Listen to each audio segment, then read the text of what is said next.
There we go. Here we go. Welcome to Integrative Living. Number two. Okay. This is the second time we do this course, and today is the first class of the whole course. This serves as an intro for those who just found out about this thing, and also as the first class for those who already signed up for this thing. I want to celebrate the presence of beautiful Cherie, because she is an alumni of Integrative Living #1, and she's back for more. So, yeah, and she brought friends. So, awesome. All right, and we got some beautiful people joining us online through the Insta web and through the Zoom. We got Natalia, who's joining us, I believe, from, well, we got Natalia and Cindy, who are joining from the Tampa Bay, St. Petersburg, that awesome part of Florida. So this is great. Today, this time around we have kind of like a local one, where last time we had people from Pennsylvania, we had people from New Jersey. We had a lot of people from New Jersey last time, which I guess New Jersey needed some integrative living. So anyways, a lot of you know me, some of you don't.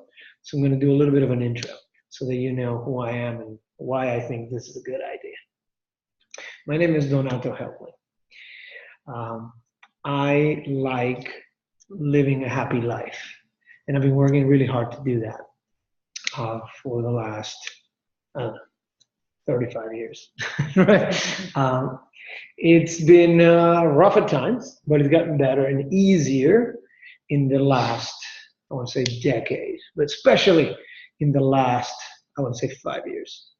What I've noticed is that I was able to be more sustainable in the life that I lived, healthier, happier, and sustainable. Sustainable meaning that I could do what I was doing with using less energy for longer periods of time without getting tired, without getting worn out, without getting burnt out, without getting depressed, without suffering, without feeling like I wasn't being honest with myself. So as soon as I discovered that way of living, things become a little bit easier for me. It was really interesting. Last weekend, a friend that I haven't seen in a long time, he's like, man, how come you do so many things? How can you have time for all of that? How do you have the energy for all of that? And I'm like, I just never thought it was a lot of things. Because it feels easy, it feels effortless, it feels fluid. So I'll tell you the things that I do. One of the things that I do that a lot of you know me from is teach something beautiful called Budokan. Budokan is a mix of yoga, martial arts, animal locomotion, calisthenics, meditation, philosophy, psychology, nutrition, environmental science, and I'm sure we'll come up with something else and we'll add it into the system. I'm also a firearms instructor. I'm a black belt in that system, so black belt, and I'm also a firearms instructor. I'm also an electrical and computer engineer. I also like building motorcycles. I like building furniture. I also own a knife company.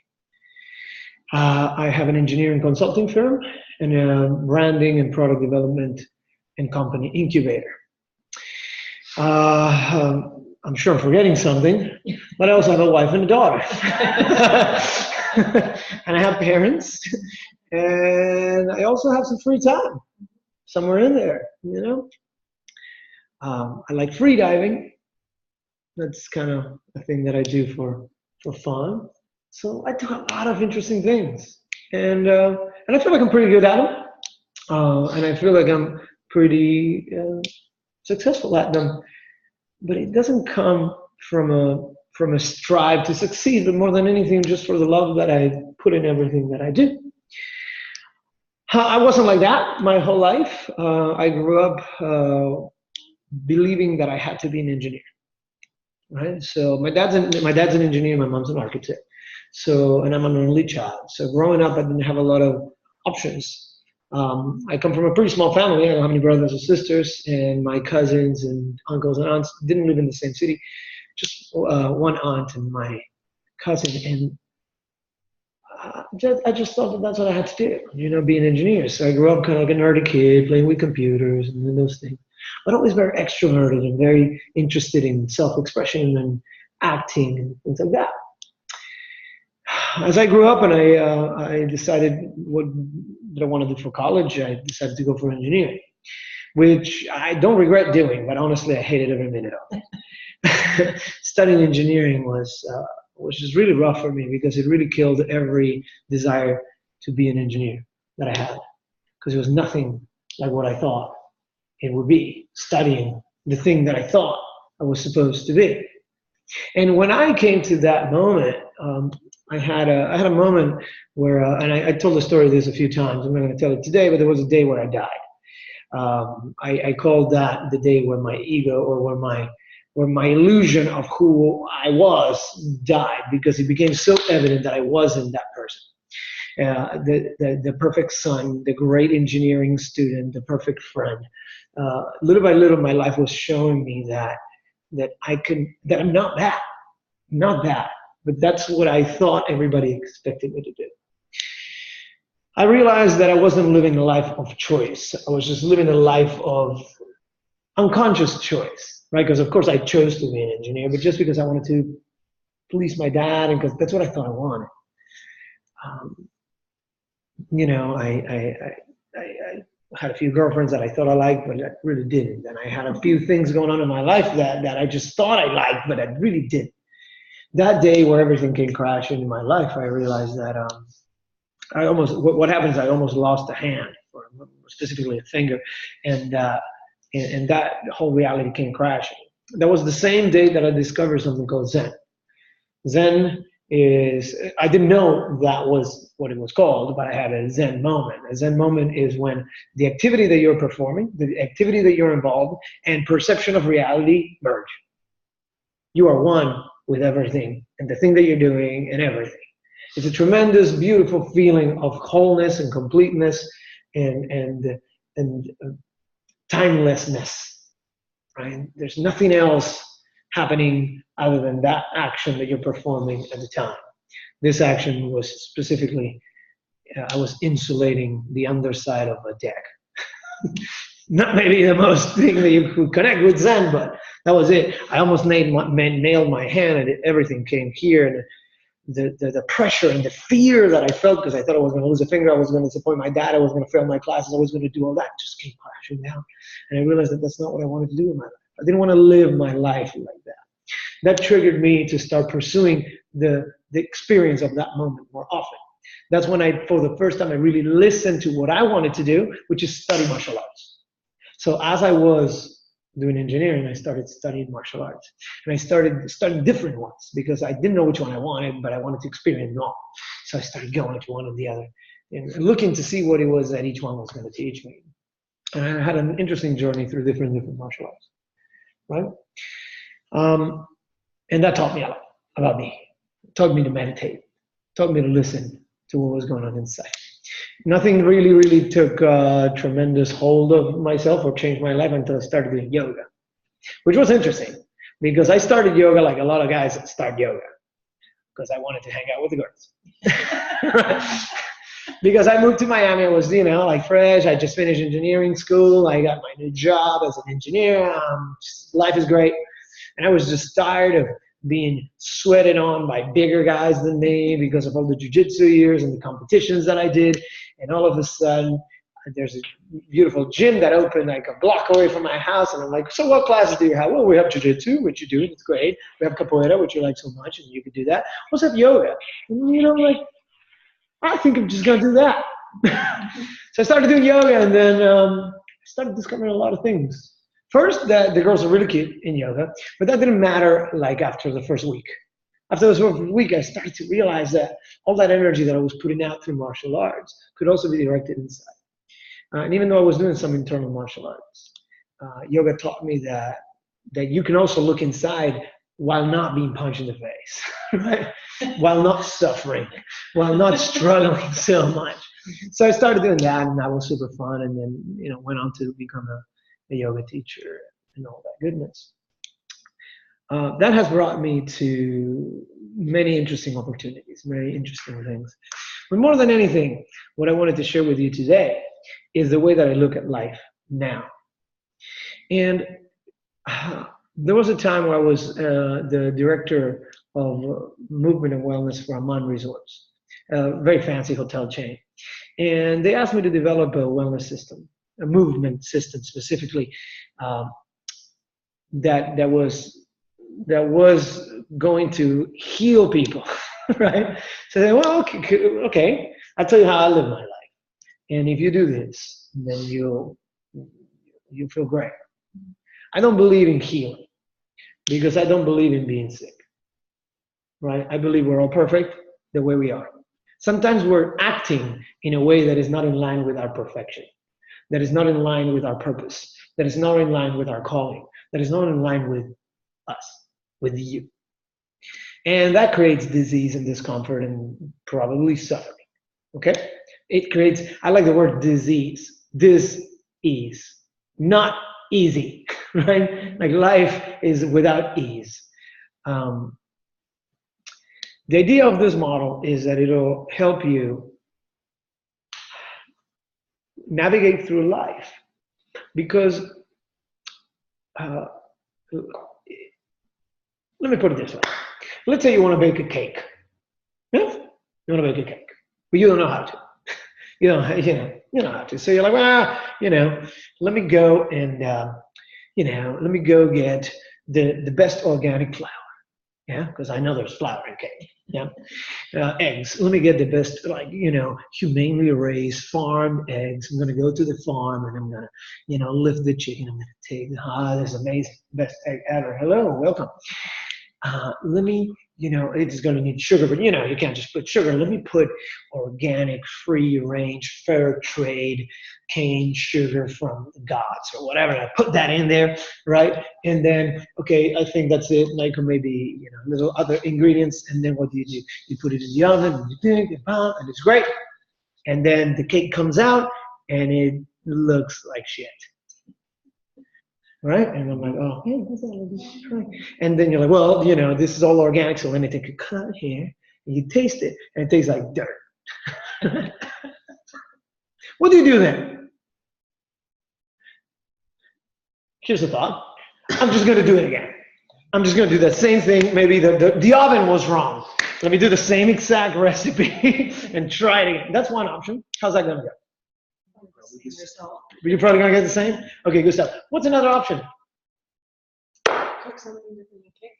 Cook something different. So give up this whole project altogether and just escape this and go to a different project. Instead of cake, let's make pie. Because you know what? Cake is not for me, right? That's why it didn't work. I'm going to go with pie. What's another way to do it? Different recipe? Or how about a recipe, right? Because the first one I just kind of winged it. Yeah. So, all right. Any other ideas? I was going to say, look at the steps that you did and what. Look at the steps and work your way back, right? Also look at the steps like, okay, so I get my recipe, or look at the steps and like, okay, get organic flour. Yeah, I had the organic flour, So, and the thing, have you ever read instructions that say, get organic flour, 50 grams, and you never saw the 50 grams? You just get organic flour, got it. Right? Okay, cool. So these are all different strategies that could work out, right? But this is what we do with life too, right? We're like, well, you know what? I want to have a successful life. I want to have a happy family. I want to have the best job. I want to find the best partner. I want to attract abundance to my life. So let's just do this thing that I think is going to work. And it doesn't work. I mean, sometimes you're lucky and it works, but sometimes it doesn't. Or then you're like, well, you know what? That didn't work, so let's do pie instead of this. Right? You just give it up because it didn't work, because it was too hard. And then you go to another thing. Right? How's that going to go? Like maybe you're losing.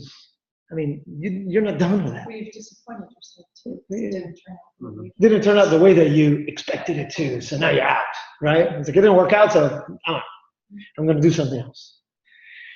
Or, but I did everything that I was supposed to do, but then when you go back to look at the recipe, you really didn't. You thought you did. And if you look back, you're sure you did.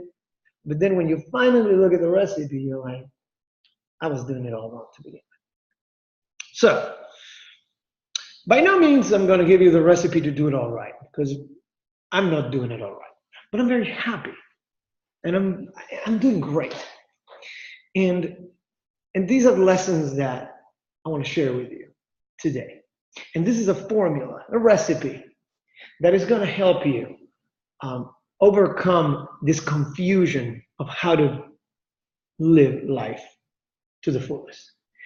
I like calling it living your life complete, because many people, I've been coaching people for about 12 years now. And what a lot of people tell me is that no matter what they do, they feel like something's missing. Anyone can relate to that? 'Cause I've felt it, right? When you're like, man, I got the perfect job. I studied the right thing. I got the car. I got the house. I got the hot wife or the hot husband. I got the kids. And this is boring, right? Or you feel like you're doing everything you're supposed to do. You're following the recipe, right? But somehow it tastes like shit. Yeah. Oh, disclaimer. Sometimes I say things that are not okay for TV.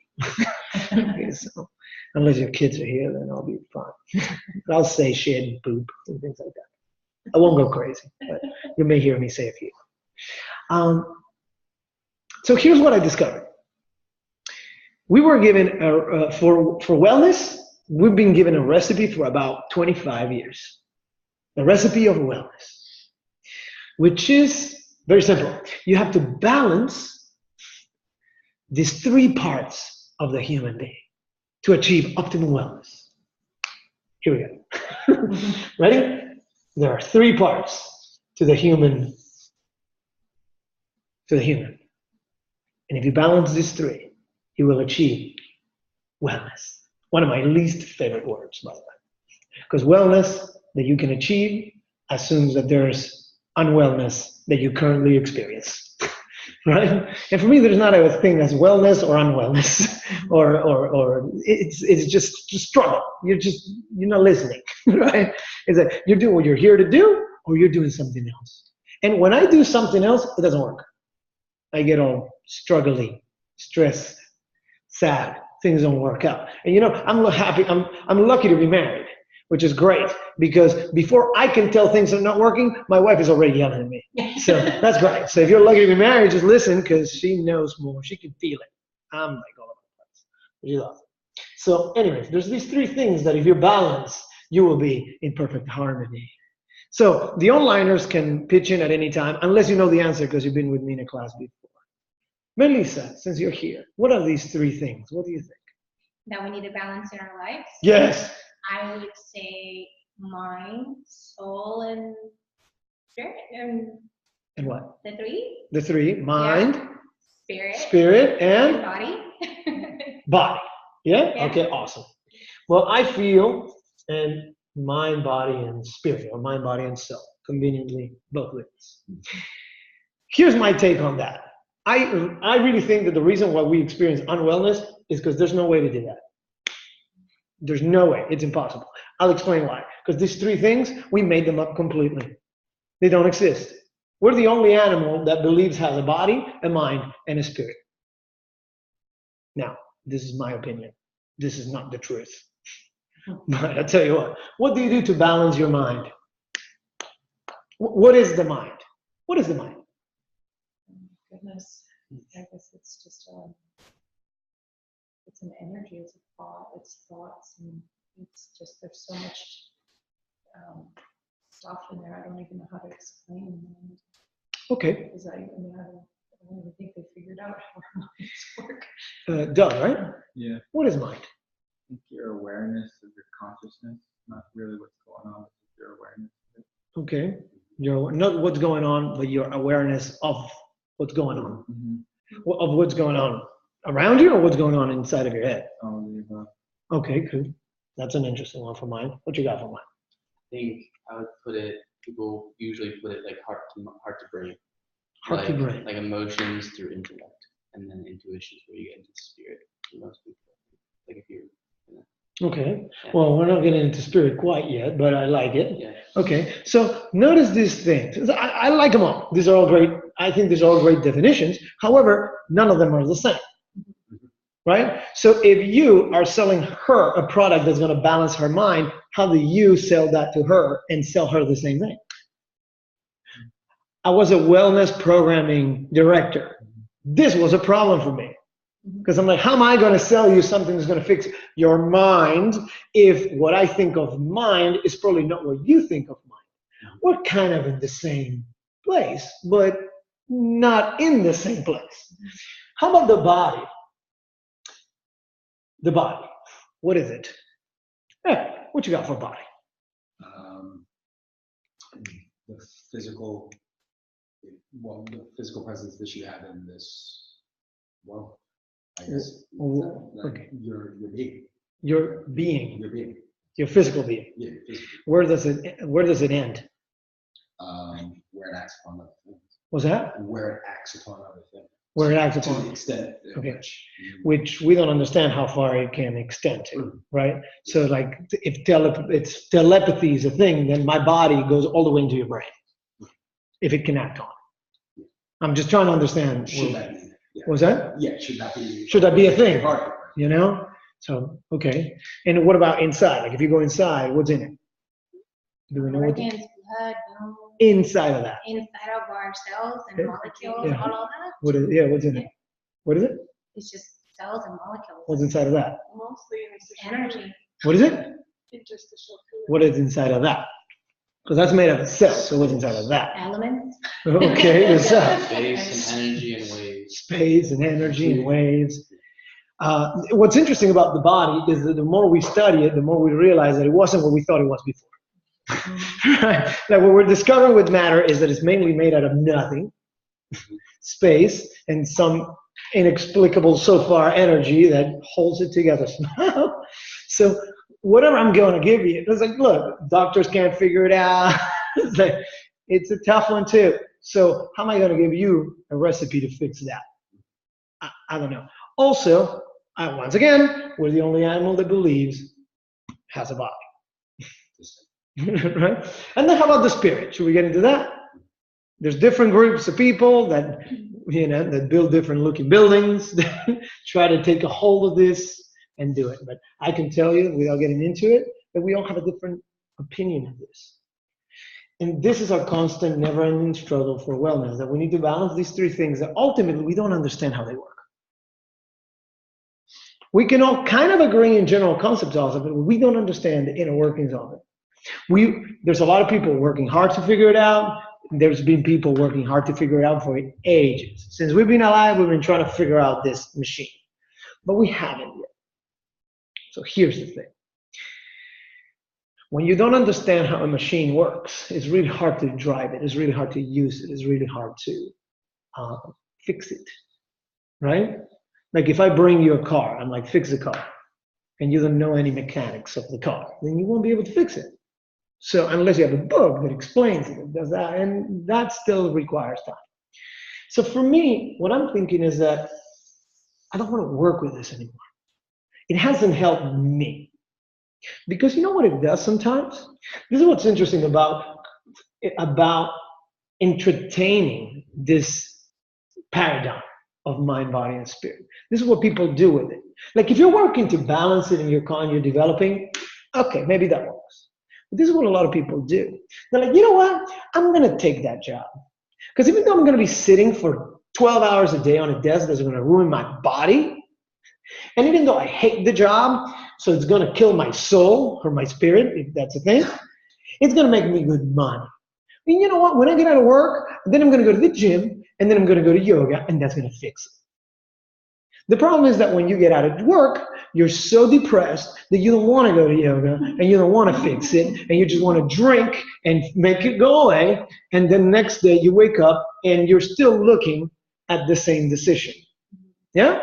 And here's what's interesting. There's something that I don't know what to call, but I have a name for it, for this course, so I do kind of know what I call it. But, which is interesting, because this is the human paradigm, yeah? And then the rest of the beings in the planet, at least, I don't know about the universe, but at least the ones that I can see, they don't think about this. They just live their lives. And they're happy. Unless somebody messes with their reality. Yeah? And even when you mess with the reality, they're still quiet. They figure out a way to live their lives and be happy, right? Like if you take a habitat for animals and you build a building on it, they move somewhere else until they run out of space, right? And then they start suffering, but they adapt and they change around. But they don't think it's like, what would be good for my mind right now? They don't get stressed at all. This sucks. Well, let's go over here, right? This is fine until it sucks again. Okay? So what's interesting is that this is the human paradigm. The rest of the being's paradigm is they just live their life. They listen. I don't know if they listen this way, or they listen this way, or they listen this way, or they listen this way. But they listen, and they're like, yeah, I should go this way. They're very, very in tune.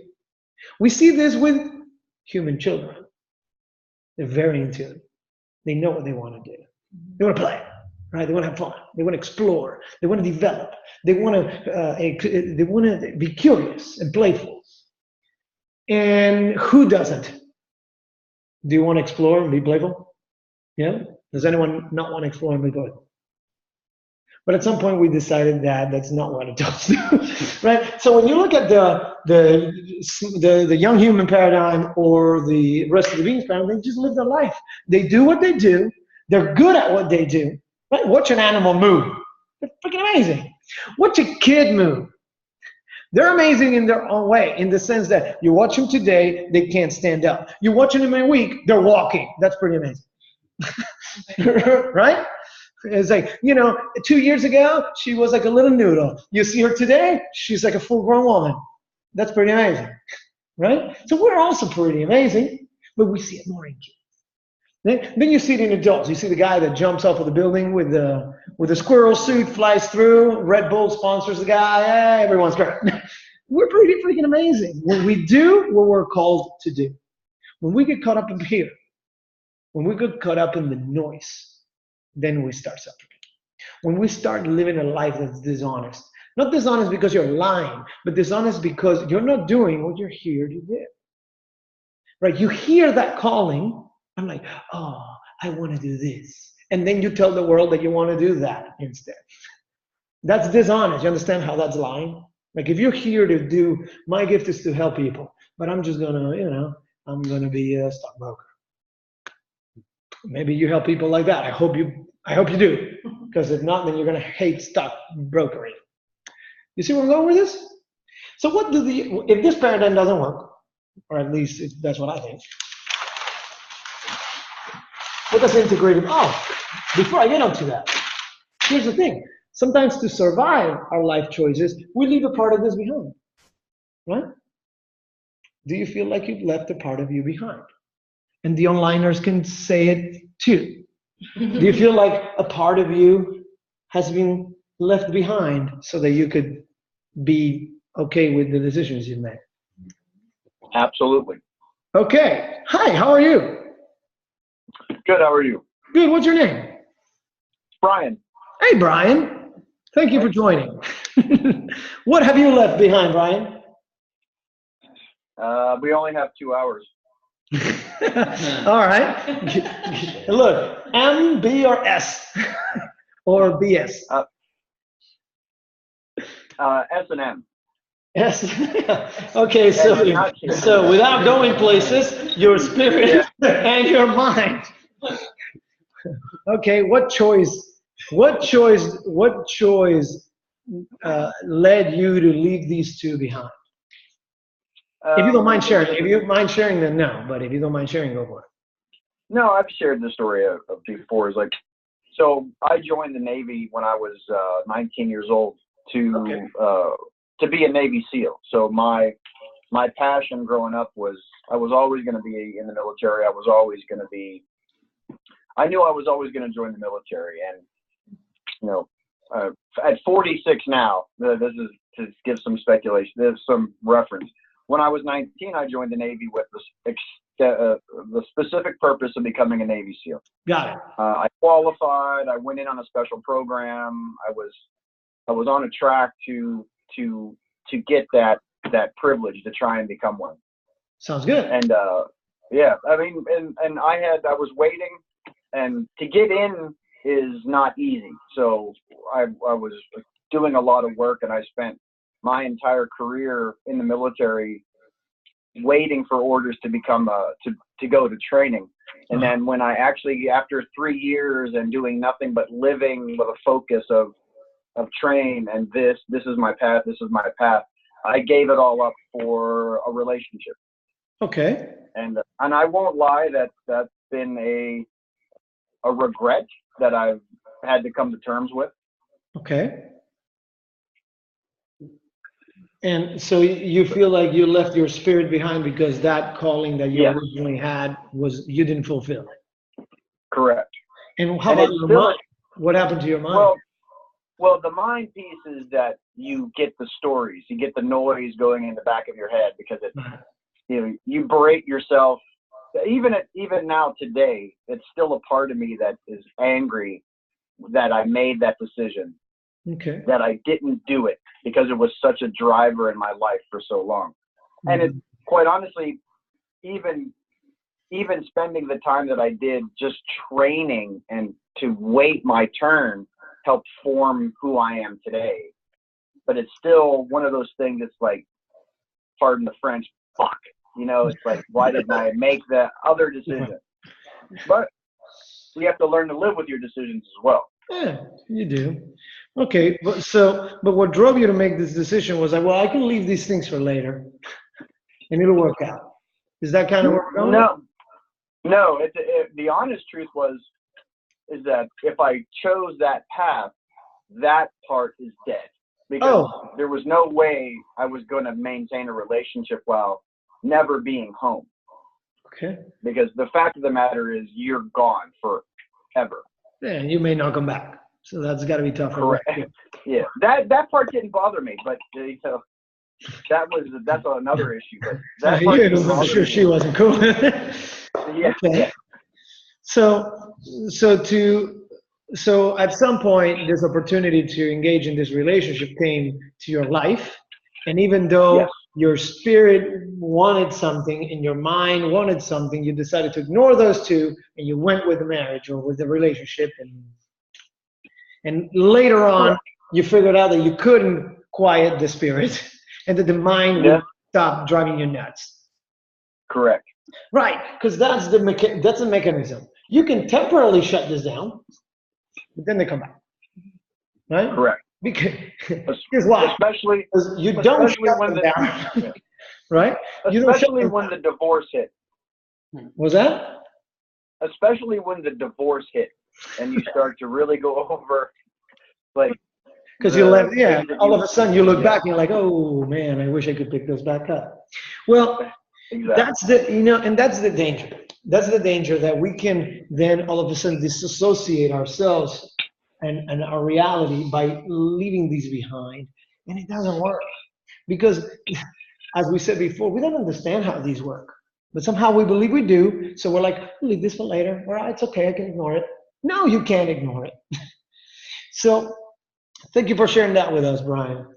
But yeah, just like that, you've heard many people or you've experienced it yourself. And just for the sake of time, I'm not going to ask everyone to share or more people to share, but yeah, leaving it behind, leaving it for later, unless you're super disciplined and organized, it's really, really, really hard to do. And I don't think that's how it works. It hasn't worked well for a substantial amount of people. I'm sure some people can pull it off, but most people can't. That's why even though we all know that we have to balance our mind, body, and spirit, we don't, right? So let's look at a different paradigm. Let's look at a different formula, and this is what integrative living means. Disintegrated living is when you bring these apart from each other, right? And therefore, you're not a whole person, right? You can't balance something that's missing a piece. It's not that a piece is out of balance, the piece is missing, right? But here's the other point of this paradigm. You cannot be missing a piece. There's nothing missing. You're perfect. You think we're going to release you into the universe missing pieces? Right? You think life put you here so that you develop something? It's like you're perfect from the beginning, right? You're perfect from the beginning. Nothing to develop, nothing to find, nothing to get, nothing to give. You're just here to be here. right? And that's when I figured that one out. I was like, oh, great, that's a lot easier now, right? You still got to do your work, and you still have your aspirations and your calling, which is what this course is about. And you got to do your good techniques so that you get to it with the least amount of effort, with the least amount of energy, with the least amount of damage, with the most sustainable, in the most sustainable way. That makes sense? Does it sound interesting to learn about? Good stuff. All right. I'm excited that you guys are excited. Okay, we're doing really good time. So here's the new paradigm that I propose. In the middle of this, I'm not going to talk about the disintegrated you. I'm not going to talk about the unwell you. I'm not going to talk about you that are out of balance, because I don't believe in any of that. I don't think it's possible. Okay? Because there's nothing to balance. There's no pieces, right? You are whole and complete and perfect. In balance at all times. Entertain this thought for a minute. Once it's complete, it may make more sense. But here in the middle, what goes in the middle?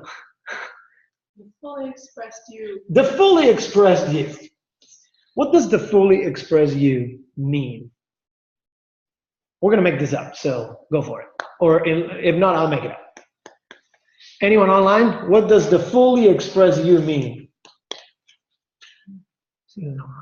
Oh, we got more people now. Living the life that you want. Okay.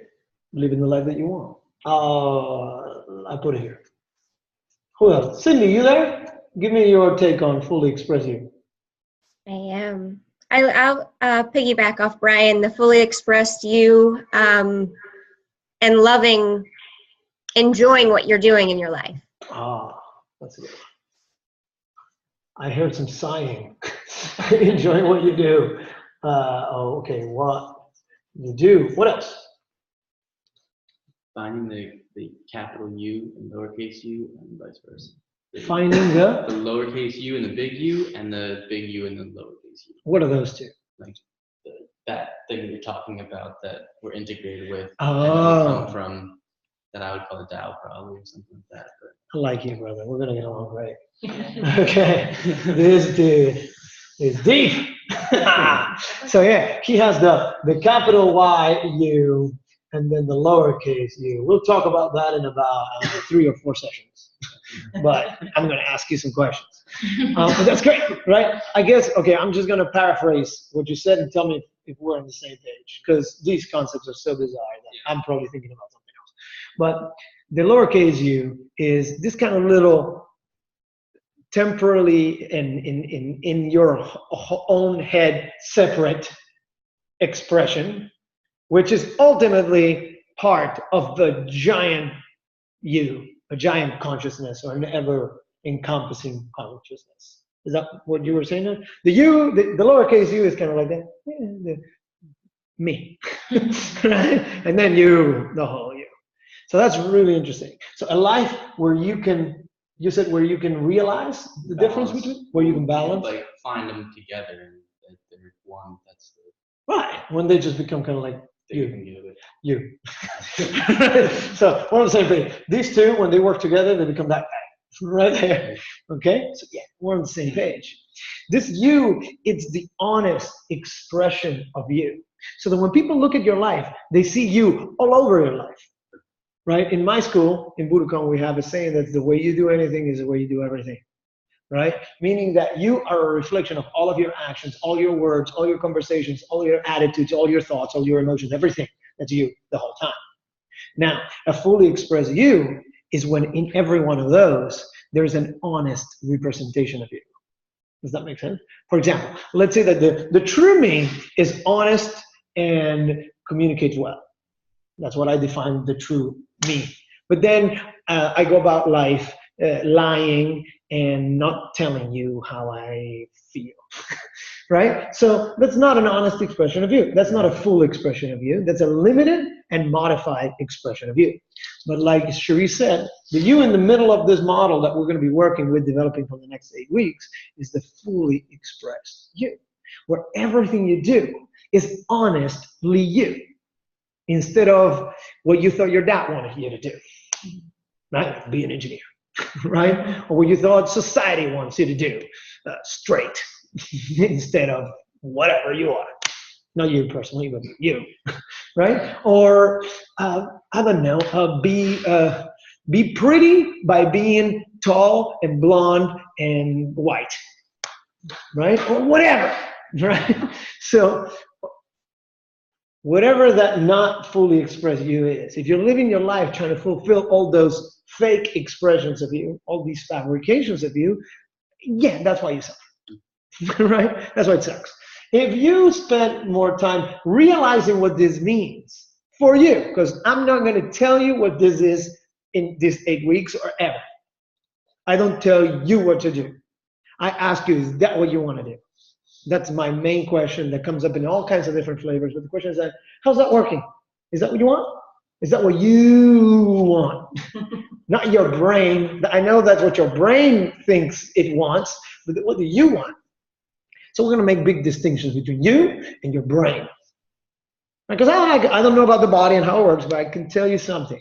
We know a lot about the brain now. We don't understand it fully, but we know a lot more than we used to. So we can tap into that technology, into that science, and start understanding that. So this course will cover a lot of neuroscience and psychology, especially developmental psychology.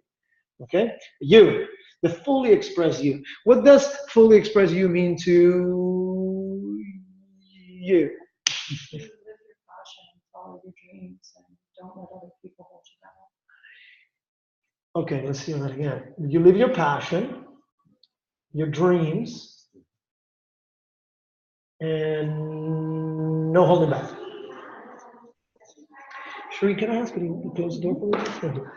No holding back, or not being held back. Yeah?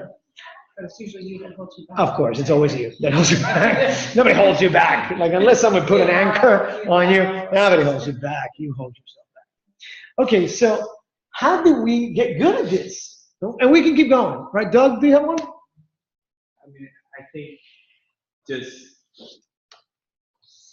being, like, knowing yourself, being authentic to yourself, being in the present moment and not of your thoughts, but just being, the state of being where you don't doubt.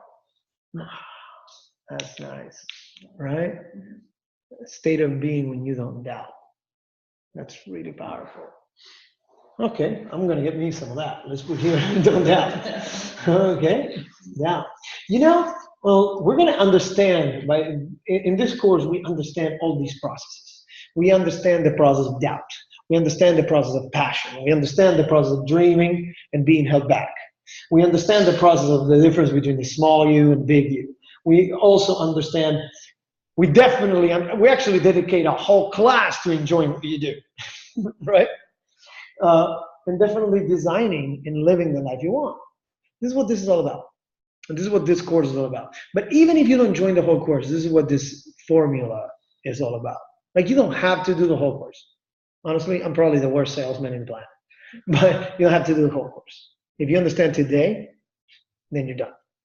Now, the rest of the course gives you tools to get better at understanding today. But if you just walk away with this freebie, this is the course. Okay? We just get deeper. Fair enough? You keep me honest, because you've done this course complete before. Okay? So if I'm talking out of my butt, you.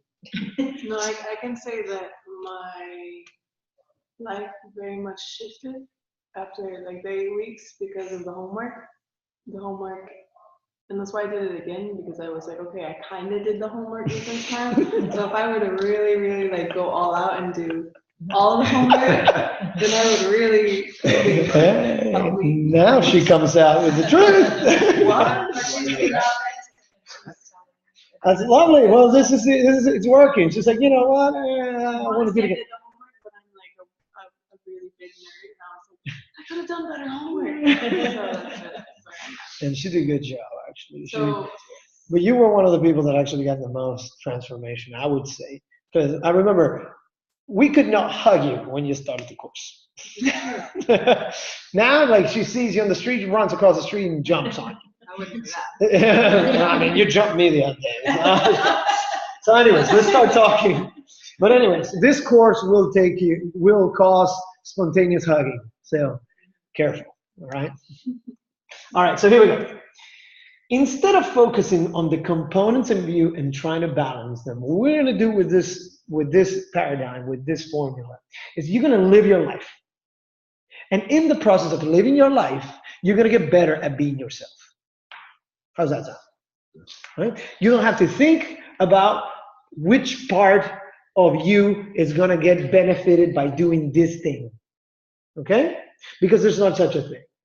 Anything you do works on you or hurts you, depending on what you do, okay? Now, to understand this and to give this thing a little bit of structure, I've divided your daily life in 6 fields, or your life in 6 fields. Specifically, 6 fields of human endeavor. And I really like that word, because what does endeavor sound like? A mission. Like a mission, right? Mhm. Like a project, like a journey, no? Oh, endeavor. Right? It's a great word. Good word. So, but and what does a field of endeavor mean? Is this one thing you do? A field is usually broad, right? It's got a range to it, okay? Now, fields, natural fields, are they clearly delimited, like, you know, like when you go on the plane and you see the crops that are like this square is for corn and this square is for wheat and this square is for, like fields are naturally like that? No, they kind of blend into each other, right? So these 6 fields of human endeavor are going to be a lot like that, in the sense that sometimes you're not going to know when one starts and one ends, but just knowing that sometimes you're right in the middle of one and you know. But we're going to call these 6 things we do. And then we'll dedicate time to understanding how each one of them works. And in doing them, you will feed and train this you and grow it. Make sense? Maybe. Let's see if it makes sense. Here we go. So we're going to start. I said there's 6 of them. So I'll put one here, one here, one here, here, here, and one here. The first one. Since you guys gave me this, I'll give you the first one. For you to not doubt, for you to live the life you want, for you to differentiate or be able to integrate the big you and the little you, for you to realize your dreams, your passions, to not be held back, to do all that, you're going to have to develop something very interesting, which is called mental presence. And I know we talked about not paying attention to the mind, but mental presence, present moment awareness. For short, mental presence. Okay? What does mental presence mean to you, Melissa? Mental presence is just to be aware as to what's happening in the map of my thoughts. Is that what you mean, in the map of my thoughts, as to what's happening in what's going through my mind right now? Yeah, that's it. Mental presence, being aware of what's going on in your mind right now. Right? Well, Doug, I think you have a good definition for mental presence. I heard some good things come out of there. The state of being, what's going on right now. What's going on right now. And I like this distinction. It sounds like the same, but it's not. Because she's like, what's going on inside my head right now versus what is going on right now. Because I tell you what is going on right now is what is going on right now. Probably not what's going on in your head right now. You understand the difference? But sometimes we don't. Sometimes we don't see the difference. So mental presence is the ultimate tool for this thing. Not because this is the most important one, but this is definitely the one that creates the first shifts. Because this is when you wake up. This is when you realize what's not working. You're like, this is when you catch yourself doing it. You're like, I'm doing it. Whatever it is for your life, with mental presence, with present moment awareness, you're like, it's happening. I'm doing it. It's me. I didn't think it was me. I thought it was her or him, but it's me. And it's me, or I thought it was the government, or I thought it was the system, and it was me the whole time. Now I can see it, and I'm going to change. Mental presence is a big one. Not that it's more important than the others, but it's definitely the one that we work on discourse the most. And the practice for developing mental presence, what do you think it is? Mindfulness, meditation, all the buzzwords. Meditation. Okay, mindfulness meditation being one, transcendental meditation being one, Zen meditation being another, ecstatic dance meditation being another one, moving meditation being another one. There's so many meditations, and guess what? We're going to cover a lot of them. Okay? Because guess what? You know what the best meditation is? The one that you do. Right? The one that you don't do is not better than the one that you do. Because it's just somewhere in your head and it's not happening right now, like Doug said. Yeah? The one that you do is the good meditation. Yeah? This is really funny. You know where I learned that? I learned this in my first concealed firearms training. That's weird, right? They asked me, they told me, you know what the best gun is for you to have? The one that you have on you. What's the best gun for you to carry? The one that you have on you. The one that you will do. The one that you will carry. I'm not talking about that right now. But look, all these different things that I do in my life bring me back to my passions, to what I do, and to lessons that permeate every part of your life. Your life cannot be in pieces, right? And this is how you can learn meditation from shooting guns. This is how you can learn to be in love by being hated. This is how you can learn to be happy in the saddest of moments. If you think your life is separated in events and situations, then that's why you get caught. When you realize that everything's connected and everything's part of the greater you that you were mentioning, then everything's in everything. What I like doing is finding everything in everything. And because I'm kind of dramatic sometimes, for effect, I pick weird shit like that. Right? So this is what we're going to start doing through this mental presence. This course will contain meditation every class. So 8 weeks, each class we learn one new meditation. And as we do that, we develop new tools for mental presence. And look, the meditation that Melissa likes is not the one that you like. I can tell you right now. But that's cool, because I'm going to teach you 2. And then he's going to come, I'm going to give him another one, and another one, and another one, and another one. Okay? There's going to be about at least 6 meditations I'm shooting for in this course. Different ones. Some I made up, because they worked for me. I'm like, okay, we're going to do this. Actually, one of my favorite meditations was me not understanding how to meditate.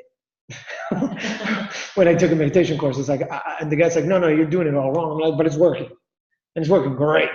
So I'm going to keep doing that. So we'll play with it. And just so you know, all meditation was made up like that. Somebody sat down and they're like, I'm going to do this thing. Oh man, it works for me. And they started a club, and now some people joined.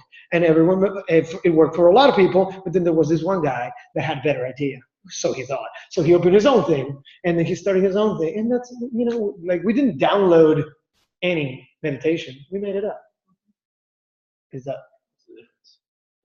I don't know. You tell me by the end of the course, right? The idea is you'll have different ones to play. And for you, there will be differences. Also, for the stage that you're in your life right now, one will feel better, right? There's some emotions, there's some meditation that stir up emotions. There's some meditations that stimulate thought. There's some meditations that quiet your thoughts sometimes, right? There's some meditations that are uncomfortable. There's some meditations that are boring. Actually, most are quite boring because nothing happens. But that doesn't mean it's not great, right? Nothing happens. It's kind of uneventful. Like, actually, my best meditations are the ones that I get out and I'm like, wow, nothing happened. That was great, right? But you got to get over our Hollywood training of fireworks and gunshots and explosions for things to be happening, right? Or emotions. Like, unless someone's yelling, nothing's happening, right? Anyways, mental presence. We're going to use meditation to develop this. Okay, a lot of that stuff is going to come out. The reason why that works is because during meditation, in certain states of meditation, if you can achieve them, and I'll teach you how to achieve them quite quickly, you have access to your subconscious mind. Your subconscious mind runs about 95% of your brain power, of your information processing. And that makes sense, because if you had to process 100% of the information that comes in through your senses, you go nuts. Your head would explode. But, to the front of your brain, we give you about 5 to 10%. You can handle that, right? Because right now there's so many things happening that you're not even thinking about that you can feel. Yeah? There's so many things you can feel that we don't even understand, but you're not processing them with the front of your mind. Does that make sense? So meditation gives you access to the back of your mind so that you can reprogram and reconnect. Good so far? Mental presence. What's another thing we do? I'll give you a cue. Move. Okay, good stuff. No, it always works. Movement. Movement is a big field of human endeavor. What do you do for movement, brother? A lot of stuff. Yoga, some Budokan, Yeah. walking is nice. Walking's Climbing trees nice. is cool. What is it? Climbing trees is cool. Climbing trees is cool. I like that. Okay, remember, climbing trees is going to come back up, and you'll know when it comes up. Natalia, what do you do for movement? She's like, oh, I was sleeping, sorry. No. Okay, there's it. I'm chasing my kid for movement at this point. Okay, good stuff. I'm going to translate for you guys. Chasing your kids, is that correct? Yes. Okay, good stuff. That's a movement, right? You can relate to that? I can relate to this. What is it? Oh, can you restart it, perhaps? Thank you, man. Or I'll own my technology instead of giving you this. Okay. Share. Poop. Okay, well, live streaming just ended, so that's fine. We'll get in later. Okay, we're back. You guys are still with me, right? There you go. Movement. There was a really interesting study that I found out, that I found about very recently. It was a depression pharmaceutical study, which was really interesting. Okay, so they had a group of depressed people, study group.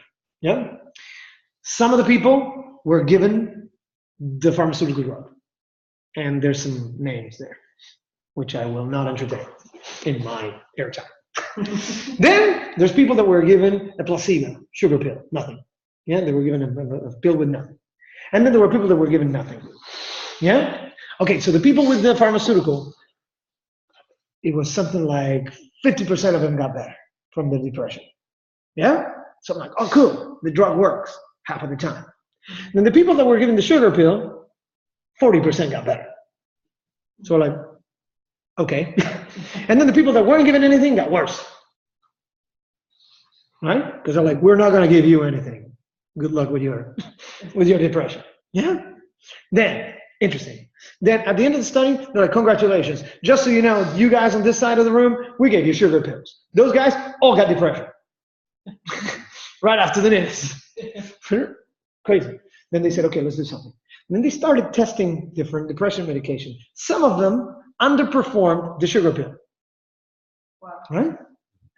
The belief that you were doing something about it healed most people. Movement, action. Yeah? The fact that you're moving towards a solution instead of sitting and feeling shitty about yourself or sorry about yourself cures you. Because there's nothing wrong with you. You're just sitting around too much. Yeah? I mean, that's not me. That's scientists that came up with this thing, with this study. And I was like, wow, this is great, because I wanted to talk about that with movement. I haven't talked about that before, but it's really interesting. If you're depressed, move. Right? You're probably just thinking about it too much. I'm not saying that depression is not a real thing, but I'm saying that most people, if you are suffering, I would advise that first you move. Go work out. I go to a gym and there's a little sign that says, you're one workout from feeling great. No, one workout away from feeling great. And I'm like, oh, that's cheesy. But it's true. You move, feel great. Okay, good stuff. So next one. Each one of these represents a week of us working. But, okay, there's a good thing. There's good juice inside of each one of these. Give me one, Cherie, since you know them. Fun. Okay. So I always write fun, but the official name is entertainment. Oh. Okay. But yeah, but we call it fun. Okay. Fun. Because if you're not having fun, it's not worth doing. Okay. If you're not having fun with it, then why? Why? Remember when you were a kid? You're like, if it's not fun, I don't want to do it. You got away with that for a while, right? You have a question? Yeah, just come here. Yeah. This one was big for me the first time because I think I can be overly serious of a person. Like, I'm going to do this really hard and I'm going to focus really strenuously on this and I'm going to work and do this. And when this one came up of like actually, you were talking about like puppies playing or some animals, what do animals do? Animals, no matter if they're sick animals, if they're whatever type of animal, they're looking to have fun. They're looking to have enjoyment, fun. Yes. Playfulness. And Well, he said he wanted to play. yeah, I took that and I was like, okay, so anything I can do, I can add that element of I am just a monkey, and ultimately my biggest desire is to have fun with what I'm doing. And for me, that was really helpful because I can be serious and I can study something really hard. And also while I'm studying it really hard, I can draw pictures on the side or do something fun after or enjoy whatever it is. And in my field of work, massage, that came a lot into my work because, I'm like, oh, I'm gonna pull this muscle, I'm gonna do this, and then I was like, well, actually, what if I just had fun with this muscle? And what if I was just like, hi, muscle, how are you?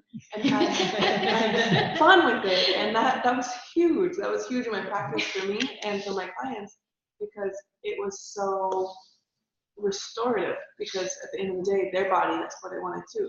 And in the moment, that's what I wanted too.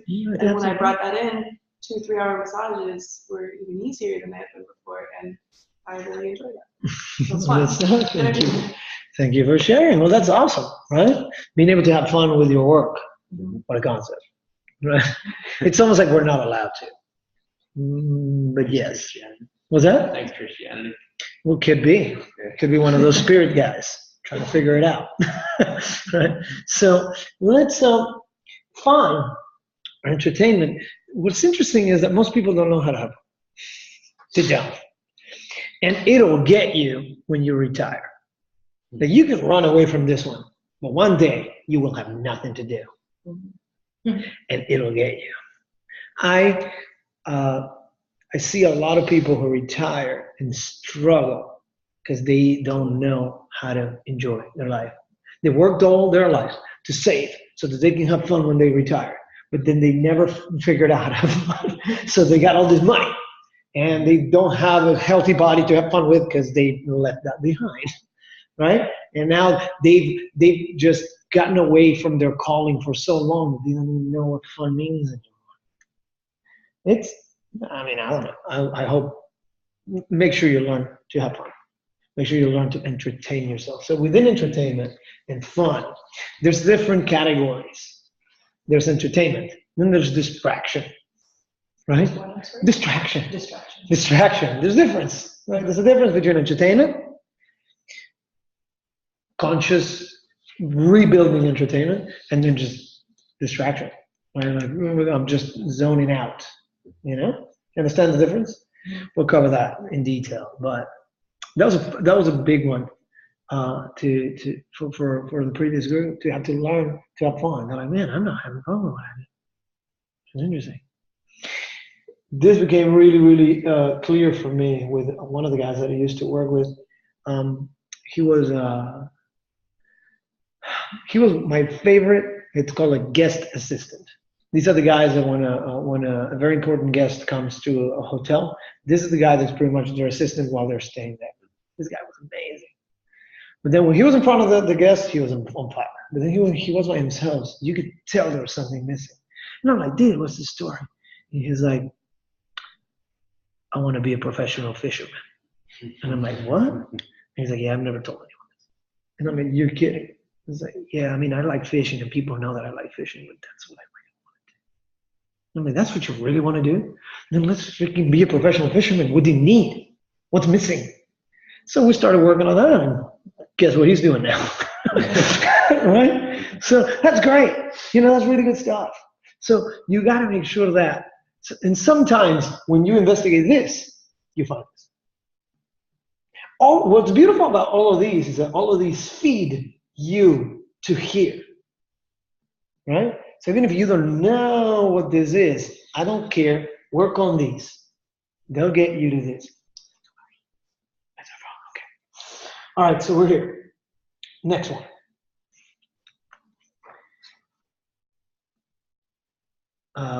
Proper nutrition. Proper nutrition. This is super interesting. especially when I get yogis in the room and alternative healthy people, because nutrition has become the new religion, right? People like to tell you that you should eat this way because this is the way the humans were supposed to eat. And I'm like, wow, that sounds like you just made that shit up. You know? Like, well, you know, it's changed my life, it's changed your life. Like finding Jesus has changed a lot of lives. Guys, what I'm saying about proper nutrition is that here's the thing. And this is a good invitation to the 3 filters of the system. Because yeah, we're gonna just go crazy on these. Well, there's a reasoning behind it. It's gonna have to first of all fit your ethics, okay, your values. Yeah. For example, let's say that you believe that eating animals is unethical and humans shouldn't do that. Let's say that's what your value, right? And you're eating steak every night. That's not proper nutrition for you. Yeah? Proper nutrition with your values. And with your lifestyle. Now, lifestyle, what lifestyle? Lifestyle. You can choose, but lifestyle, there's probably 2. 1, the one that you live, and 2, the one that you want to live. Yeah? Because you'll know now, and then maybe this is not it, so you'll go for another, so you got to start adjusting, right? So everything you do, either with the lifestyle that you have and you want to conserve, or the one that you want to have and you want to go, right? So if you want to be, I don't know, Mr. Olympia, eating veggies, you can do it. There's a lot of bodybuilders coming up that are vegan and vegetarian. It just takes more work, and that's fine, right? You just gotta make your choices. Yeah. So you know, on the other hand, like you want to eat every animal in the planet, but you don't know where your food comes from. I don't know. I don't know if that's completely proper or not. We'll investigate all of that. And I'm not going to tell you what to eat. I'm going to ask you what you want to do with your life. And I'm going to ask you to be honest about what you should be eating for you. Because ultimately, here's the thing about nutrition. We're a very complex animal. And we were designed originally to live in different places of the world that produce different types of food. Yeah? You know the story of the Eskimos? Eskimos live in a place where there's no vegetables. There's ice and whales and seals and fish and krill. I don't know, right? So those guys super healthy, eating whale blubber every day. Whale blubber for breakfast all the time. You're like, yeah, whale blubber. No, I'm saying wine and cheese because Italian. Okay, wine and cheese, Italian, because that grows in the trees in Italy. So, you know, so these guys were fine until we started sending them orange juice because we thought because someone convinced them that they needed the vitamin C from oranges. They started getting sick. Yeah, they got diabetic. It's a ton of sugar for someone who, for generations, never ate an ounce of sugar, right? So that's just an illustrative story. I'm not saying go eat whale blubber and avoid orange juice. What I am suggesting is that you don't know where your genes are from. Just like I don't, just like you don't, right? So you have no freaking idea what's good for you to eat. I know that you can read a book and believe in it, right? Like I can read the Quran and believe in it. Or I can read coconut cures and believe in it, right? Or I can eat everything and see which one feels better for me. What is proper for my values, my lifestyle, and what am I missing here, Sheree? Values, lifestyle, and health. And there's another one. I thought there were 3. Values, lifestyle, Your goals. goals. Your goals. And yet then this other thing, the elephant in the room. I guess there's something you're not telling me, man. Right? Like, yeah, I want to eat this way. I have no teeth. Okay. Oh, I want to travel the world and, you know, I want to be a big game hunter. But I'm a vegan. Oh, okay, good stuff. Or I want to be, you know, I want to spend all my time with my family. Okay, yeah, so we start working on this, and this is great. But then your job is to, I don't know, you're a photographer for National Geographic, so you can't be with your family ever. I don't know. Is there something you're not telling me? Right? We got to figure that out. Right? So these are the 4 filters. So proper nutrition or proper of any of this is in line with these 2. Good so far? Okay, we're doing good time. You had something? Yeah, just like, I want to be a massage therapist, but I don't know how to. Oh, that's great. Yeah.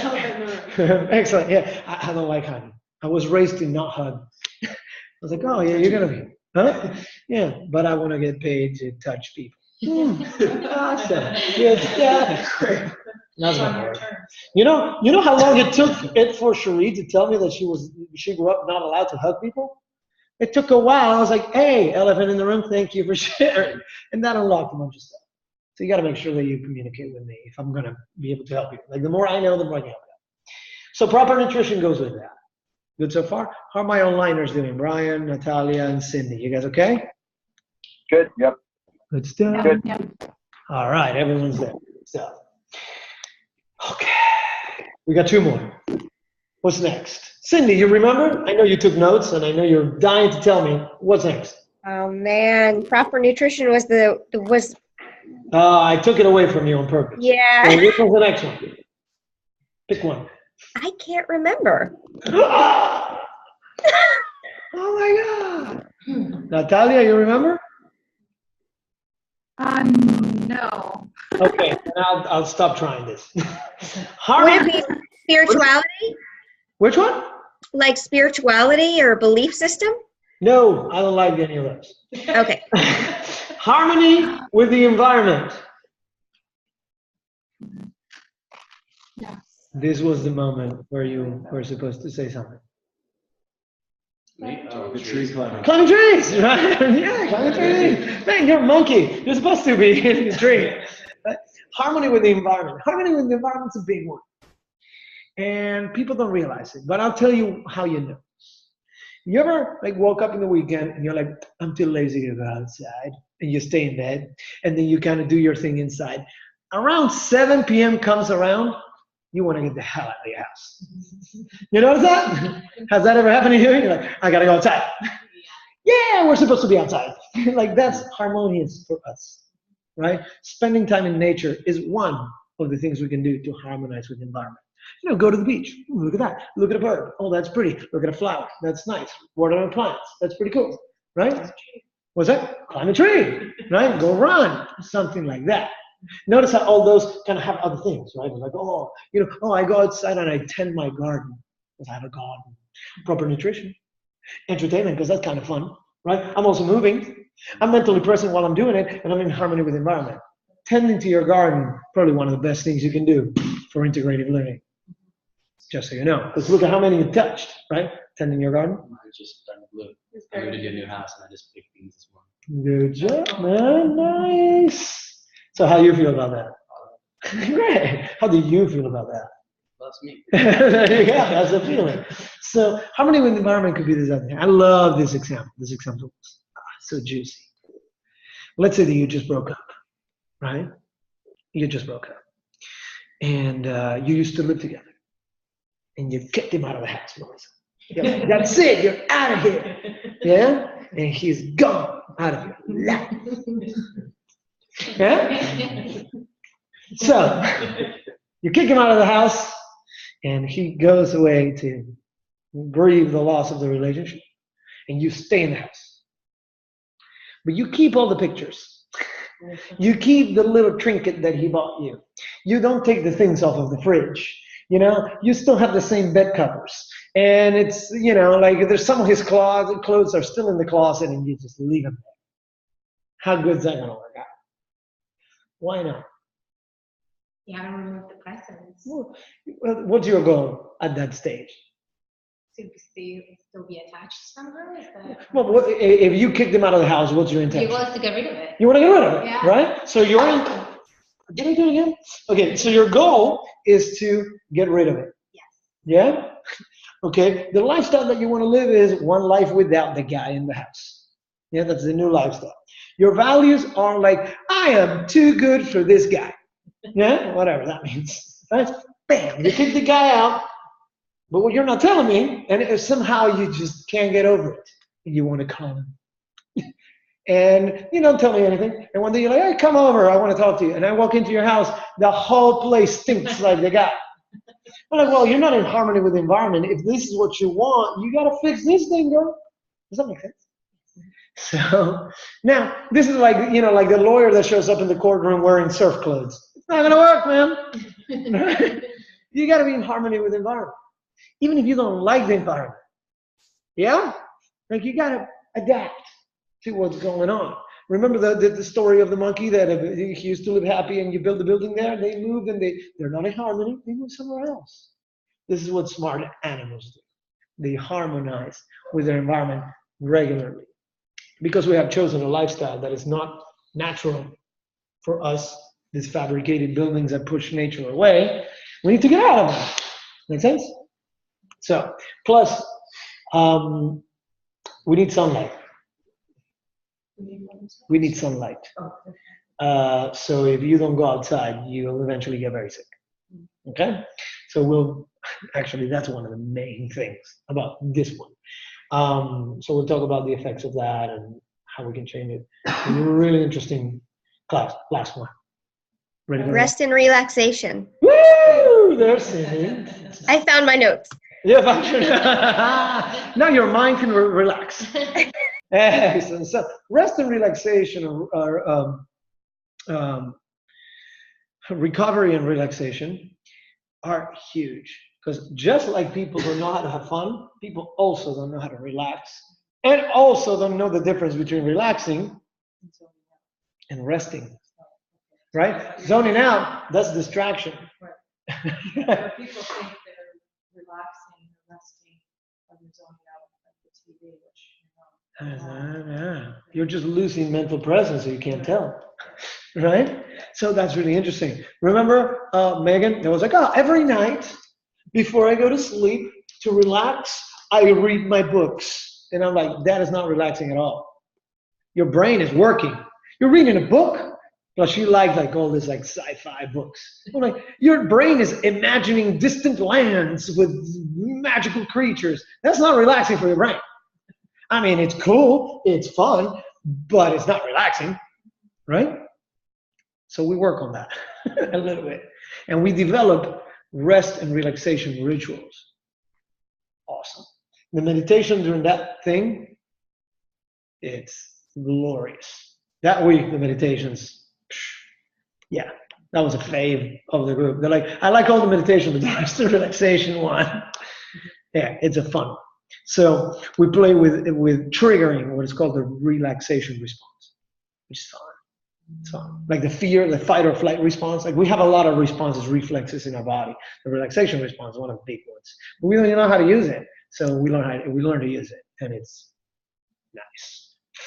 So we learn all of that. What's interesting about these is that they work with each other. Yeah, tending the garden. Is it relaxing? Is it calming? Oh, does it provide you with proper nutrition? Okay. Is it fun? Okay, let's go. Do you move when you're doing it? Great. Are you mentally present? Like, are you able to escape all these worries and just be there? Good day. On a good day. Okay, cool. Boom. And are you in harmony with the environment? Kind of. Yeah, that's what you're working on, right? You're in the garden, right? And we talked about this too. Awesome.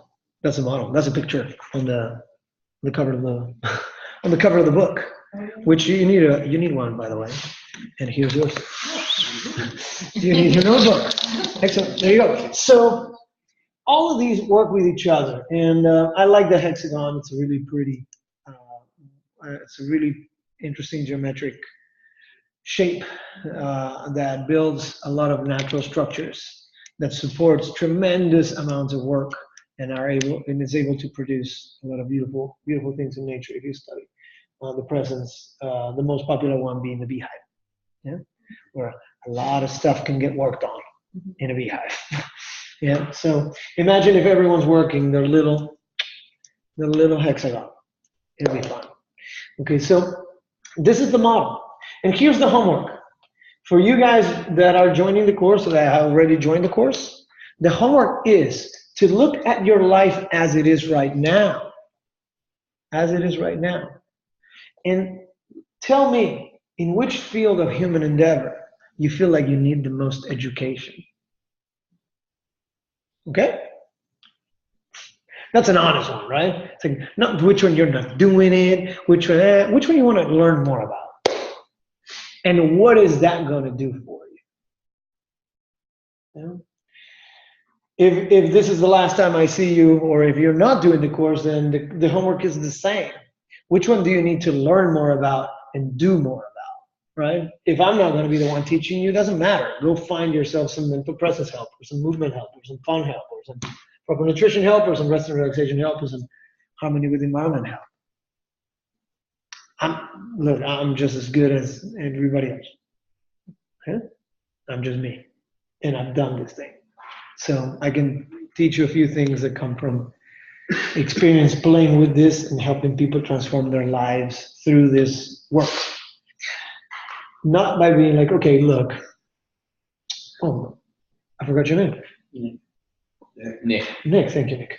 Nick, look, you're a swell guy, but your mental presence is off. You're broken here. We're gonna have to fix this for you, okay? That's not it. There's nothing. He's mentally present. Everyone here has been mentally present. Everyone here has moved. Everyone here has had fun. Everyone here knows how to do this.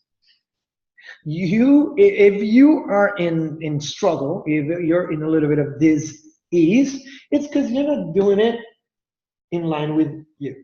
You're not doing it in line with your values, your lifestyle, your goals, maybe some obvious things that we should talk about. Because if you were, you'd be feeding and growing and developing this presence, which then allows you to not only feed in, but also feed out, right? You then feed the fun, when you feed the movement. Everything you do is a beautiful and honest representation of you. So that when anyone sees any part of your life, they're like, oh, that's cool. I want to be like that guy. Right? Because ultimately, if we want to serve people, we want to help other people. Because, you know, when you ask people, everyone's like, you know what I want to do? I want to help other people. They don't necessarily say it like that every time, but it seems to be a common goal of all humanity if you ask around, right? The things that people don't need help, right? That's really arrogant of us to be like, I want to help the people. No, how about this? How about you do what you need to do to be happy? And then maybe people are inspired by you. And that's the help people need. Right now, we could use some more inspiration and good examples, not hand-me-down help. Well, and we don't need anyone to do the work for us. That doesn't work.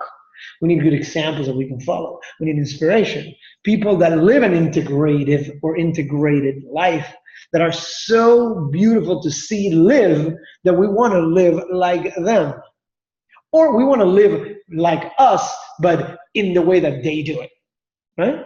Because sometimes you see a beautiful dancer, you know, express beautiful art, and even though you don't want to dance, you're like, I just want to be fucking great like that guy, right? And that inspires you to, you know, be a great father or whatever, and that's awesome, right? It's just that when we see people being honest and being awesome, we want to be honestly awesome. It doesn't matter what it is that you do to express you, right? You just, I mean, who doesn't want to be happy, healthy, and live a sustainable life full of awesome? Right? So when we see that, that's what I would like to transfer to you. Now, disclaimer. That doesn't mean that I don't struggle. That doesn't mean that I don't suffer. That doesn't mean that life is perfect. Right?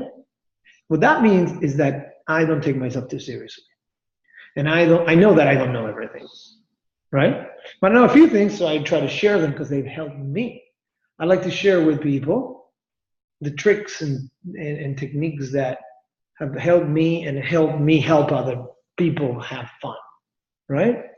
And, you know, and if it doesn't work out, I'll let you know and then I'll change it. Like this course will always change a little bit because I learn. And I also learn from you, right? Doing this work, I am given the honor and the opportunity to absorb your experience because you show up with your crazy life. not you, but yeah. And and you share all these experiences that I didn't have. It's somehow because of this connection, I'm able to experience that too, and it grows me personally too. So just by us sharing and communicating and working on this together, it's almost like I'm living another life. And this is something that's always happened to me. People come to me for questions, and they're like, "Hey, you seem to. What do you think of this? Help me figure this out." The funniest one, so, "You're an engineer." I'm like, what? Like, don't put me in a box, but I'll help you out. I'll fix that for you. So this is what the course is about. The main practice is meditation. So since we are at 8:30, it's time for our meditation. You guys ready for this? Okay, so unless you have any questions, comments, anything you want to add, anything that you heard that you're like, yeah, I wanted to say something about that. Have you ever heard of the tennis ball study they did about fun? And that's you would be interested in that study. Tennis ball fun They study. found that the best way to open people up, emotionally, personally, is to just throw a tennis ball at them. Oh, really? Because if you're playing, then people's defenses go down immediately. They Oh. recognize that you're playing with them. Then they're like, oh. That's pretty cool. Yeah, right? Right? Cool trick. Interesting how if we start engaging in playfulness, all of a sudden, because when are people closed? When somehow they don't think they can trust you. Because if they trust you, then they just tell you, right? Or maybe they're not sure of what you're going to think, or they want to protect, or they want to manage your thinking process about them or your opinion, right? That's all happening in your brain. But now we start playing, be more natural, and all that goes away. I would love you to, if you could send me the study. I mean, I love you anyways, but I would like it if you send me the study so that I can reference to it in the course. That would be great. Thank you. Thank you for sharing that. Okay, so bio break time. We're going to take a 3-minute bio break. Onliners, if you need to pee desperately, go for it. I advise that you stretch your legs and move around because we're going to be sitting, not that we haven't, but we're going to be sitting without moving. So 3 minutes. Let me see. Cindy doing okay? And Natalia and Brian? Okay. Yeah. Can you hear me okay, by the way? I can hear you a little broken up, but I understand what you're saying. Can you hear me okay? Yes, I can hear you perfectly. Okay, But we good. had to figure out the situation because we were logging in from different browsers and from Chrome just to be able to hear. All right, Natalia. So what I'm going to do for you is we'll do a little trying out of things and making it work. Okay, we'll get online together maybe tomorrow or the day after, and we'll figure it out. Okay. Okay. Excelente. Sounds All right. So Brian ran to the restroom. Cindy is checking out her Instagram, and I'll be right back.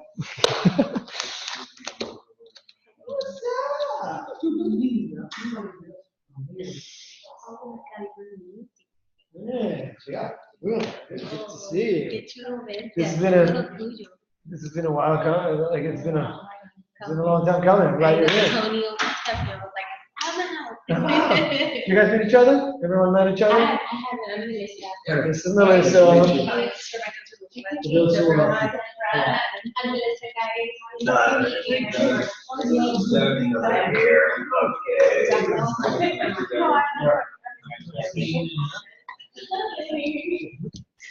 man, my kids are working twice.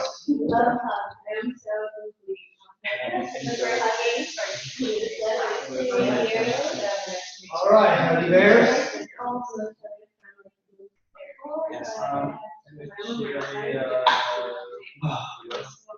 You having fun? Good.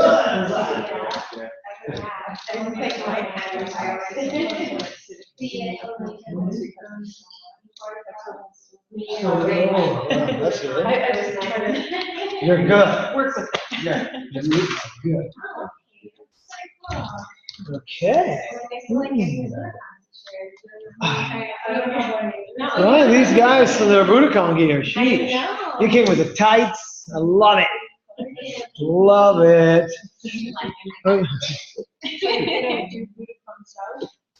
What's that? You're gonna do pretty fun south ever?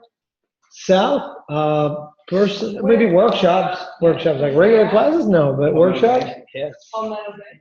Yeah. How come you left? He lives south. I'm down on my Forest Street. Oh, okay, well, I'm like that one, but. Double that, yeah. Yeah, There we go. that's long. All right. So we're waiting for Brian to come back from the PP room. I come back to after and I do all that. Okay. Yeah. So let's wait a minute. It depends on the day. It depends on the day and it depends on what classes you want to take. Yeah, all of them. Feeling good? Awesome. Do you prefer sitting meditations or laying down or? I personally prefer seated meditations because laying down meditations, I fall asleep. Yeah, I fall asleep, especially those days that I'm kind of a little bit, I'm pushing it a little bit, or I didn't get proper rest the night before. I try to be very careful that the meditations that I do don't trigger a relaxation response unless that's what I want to do. Right. And if you're relaxing, you're not meditating. Like meditation is not active relaxation. Okay? It's calming. It's probably reducing the level of activity, but it's not necessarily relaxation for what I call relaxation within the course. I personally find it very challenging because, I have a superpower, which is falling asleep whenever I want to. And it comes really handy in planes. Like I can fall asleep in a plane before it takes off. Like I put it on the seatbelt, I'm like, I'm out. I thought you said in plank, and I'm like, how do you fall? No, in plank, I haven't tried. But maybe it'll do. So yeah, if I lay down, I fall asleep. Like, at night when I go to sleep, 3 minutes I'm sleeping. Like they're just like restless, going to bed. It hasn't happened much to me. So. Are you able to do prolonged meditations while sitting or? Yeah, we can do. Yeah, we do. In this course, all meditations are about 20 minutes. Okay. The reason why I chose meditation for 20 minutes, and I think everyone's back now, is because 20 minutes is good. Okay.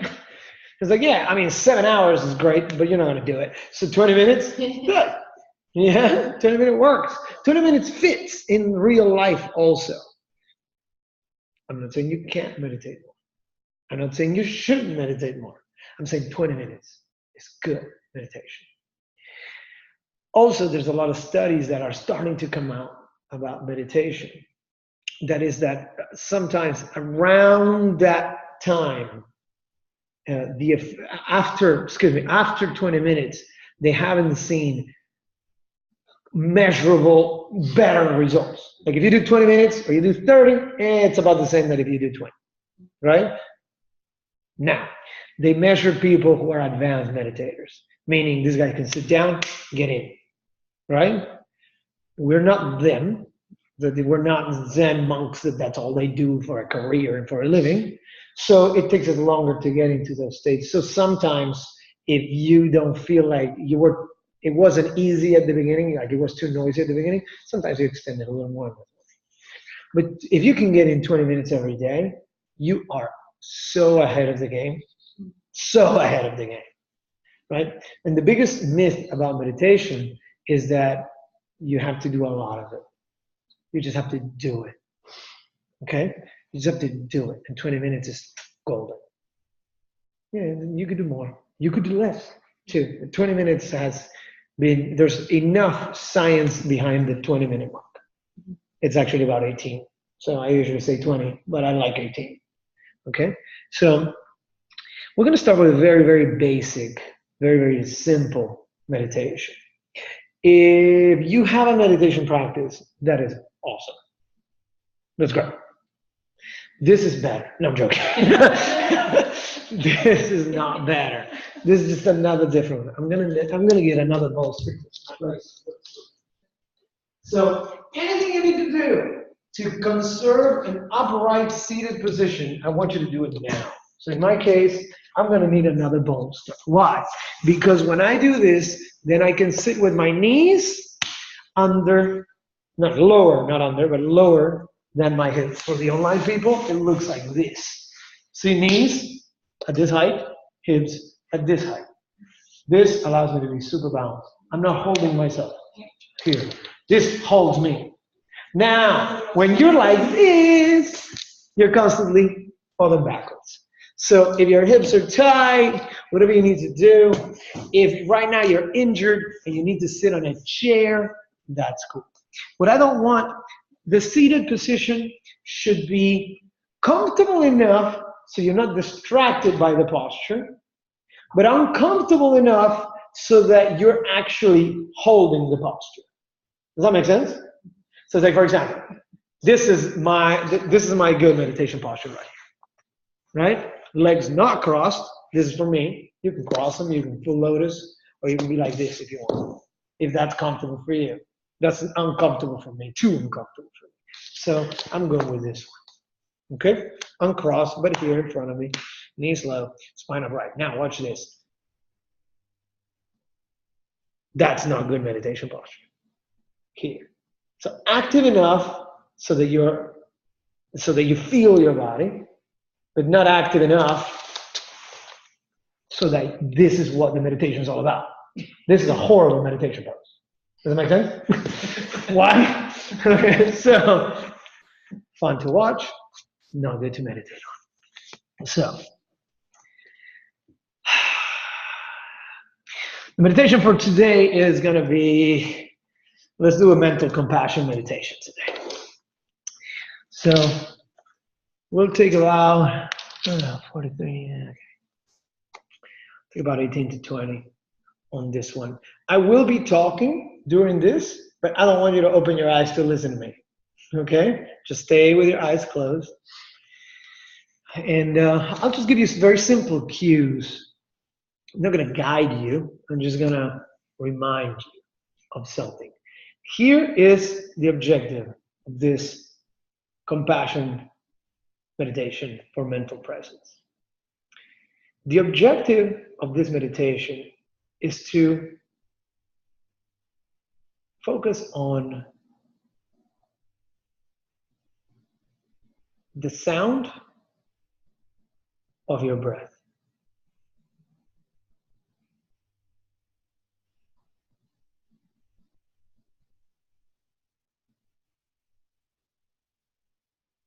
I don't mind your breath pattern.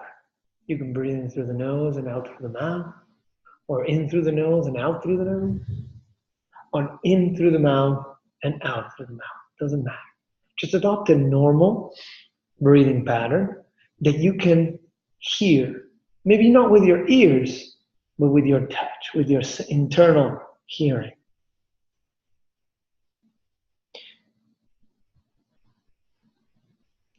The objective of today is to stay focused on that. However, your mind may wander. It may go to something else. Like, for example, your friend's breathing instead of yours. And that's fine. What I want you to do is just to go back to your breath. Let's say you hear a noise that distracts you. That's fine. Just simply come back to your breath without punishing yourself. Today, in this meditation, you're allowed to get distracted. And your objective is to go back to your breath.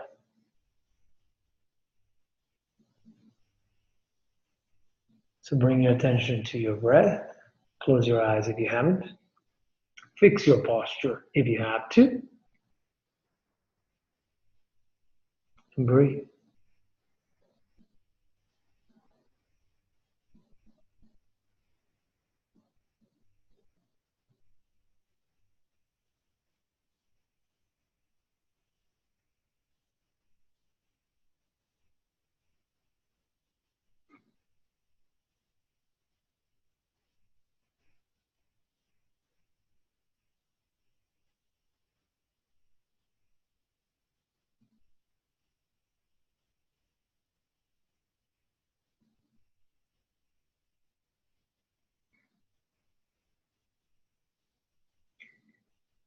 If you find yourself distracted, simply go back to your breath.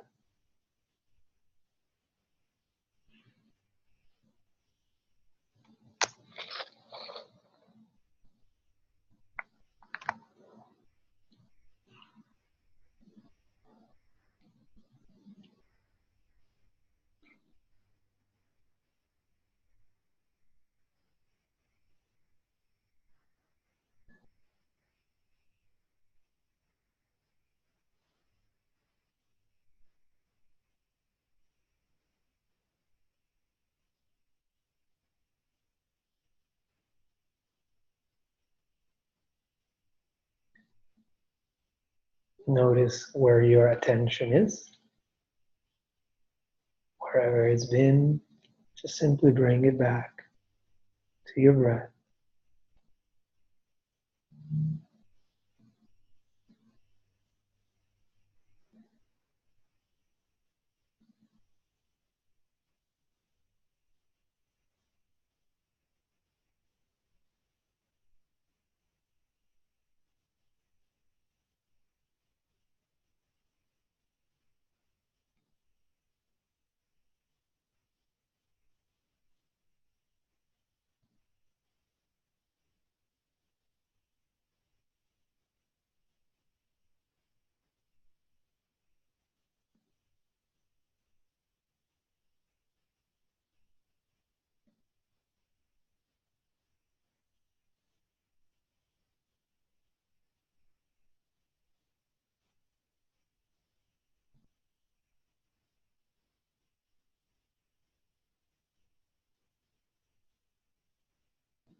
If you find yourself distracted by noises, or maybe by the temperature,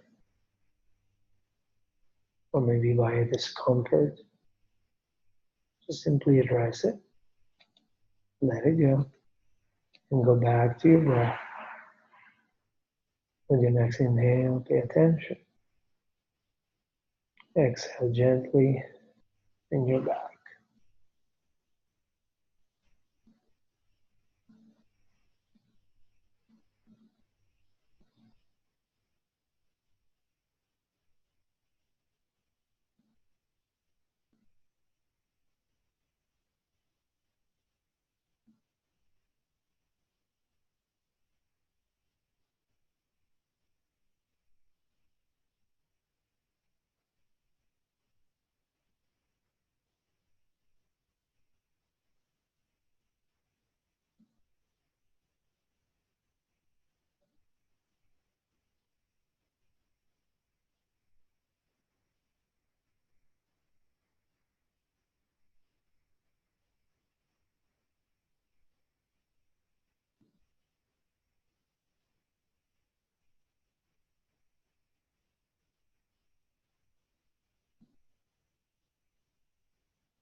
Notice where your attention is.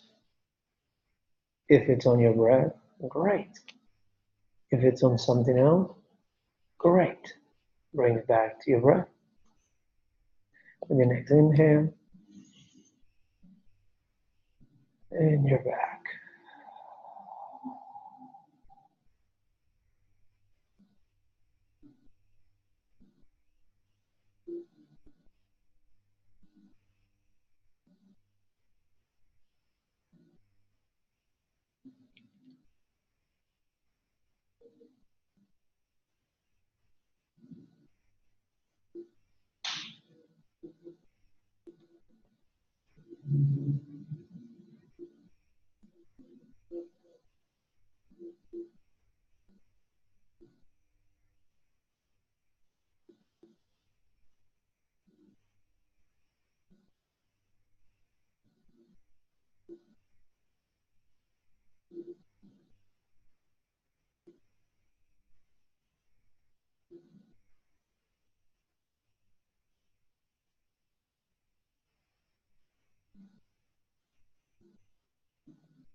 If anything is calling your attention, simply bring it back to your breath without thinking about it. Reconnect with your inhale.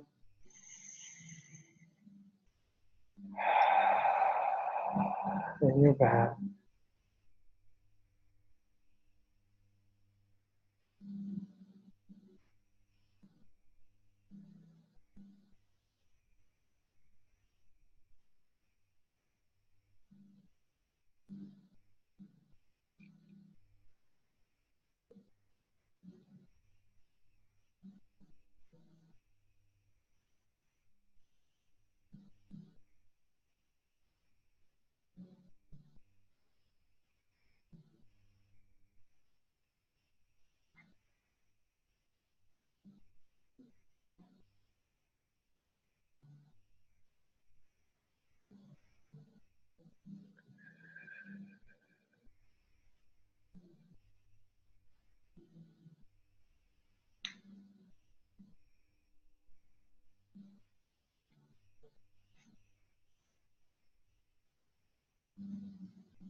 If you need to fix your posture,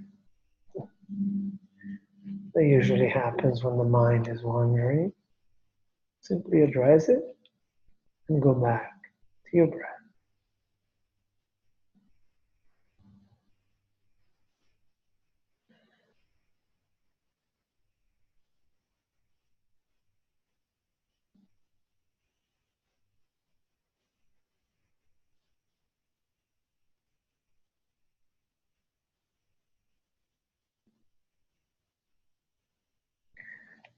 It'll work. Keeping your eyes closed. Let's begin breathing a little bit more intensely.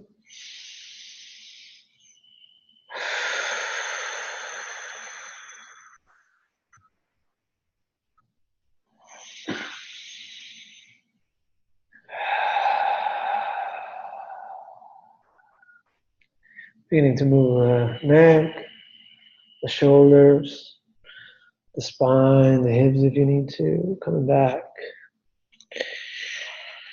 Reconnecting with the confines of your physical body,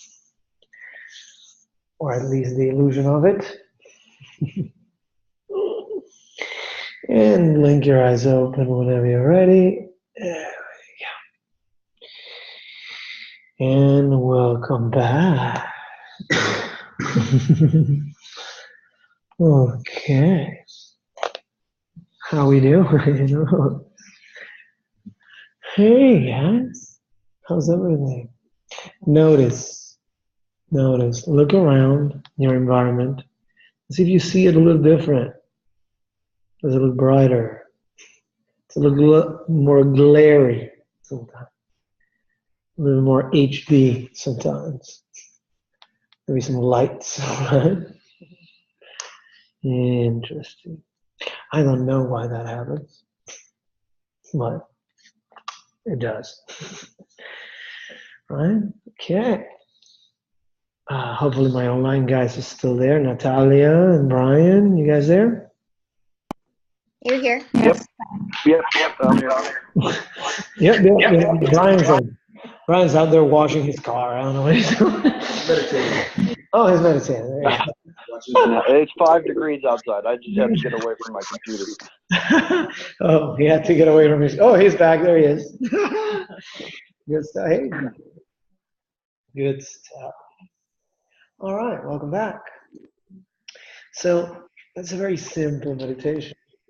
That's meditation. It doesn't get more tremendous than that. Yeah, there's more eventful styles of meditation. This is one of my favorites.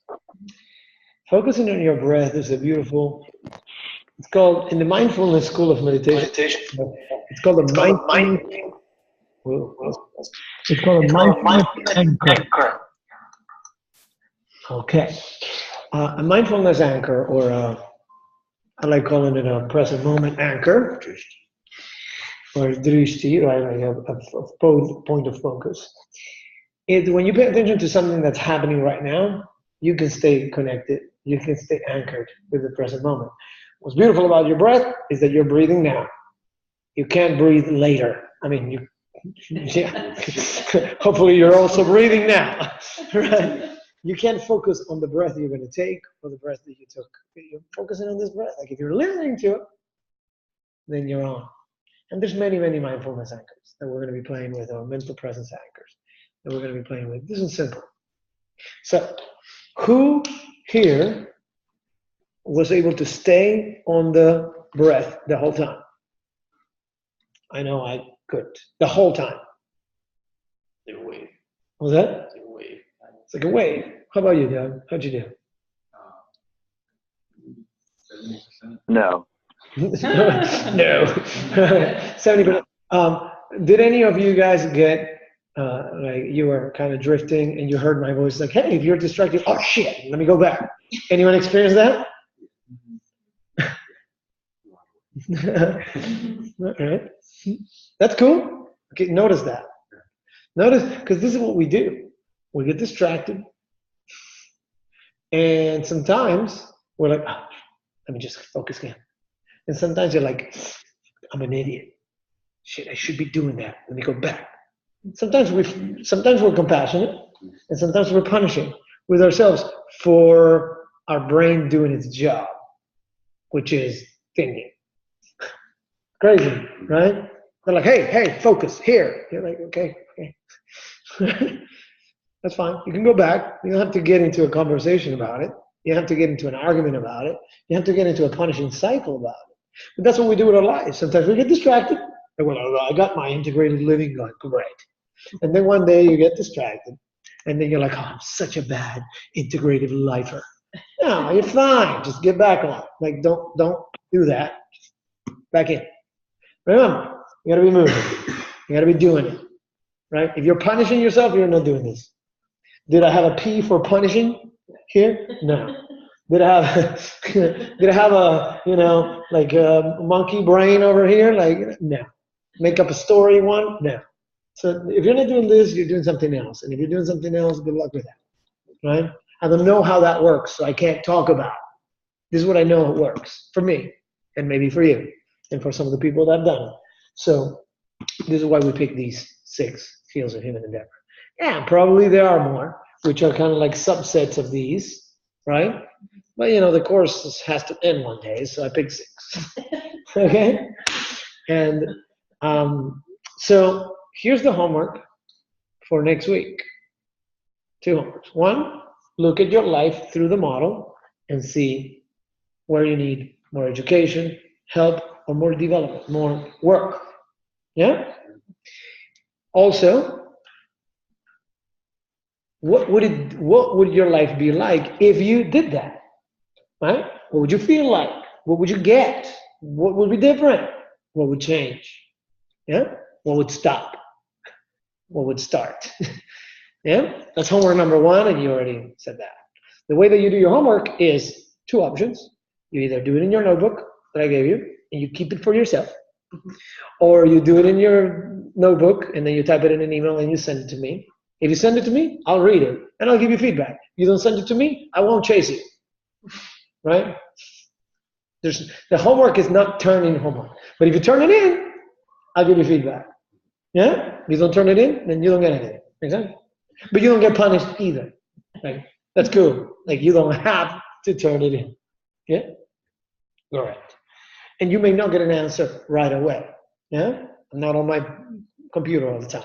So when I get to it, I'll get to it before the next class. That's my commitment. Unless you send it to me on the bus on the way to the next class, then good luck with that. Okay? That's 1. And the second homework, and this will be your homework for the next 8 weeks, is meditate. 20 minutes this week with this one, next week with the next one, next week with the next one. Should I meditate in the morning, or should I meditate at night? Should I meditate in my house, or should I meditate in a special place? This week, I don't care. Do whatever you want. Play with it. Change it up, or keep it all the same. If you have a meditation practice, change it up. Okay? If you don't have a meditation practice, you're golden, because whatever you do, It's going to be new, right? So this week, I don't care. We'll get a little bit more specific as we go on, because the thing is that I don't want to tell you what's good meditation, because a good meditation is the one you do. So I want you to go around and see. It's like, okay, in my kitchen, here we go.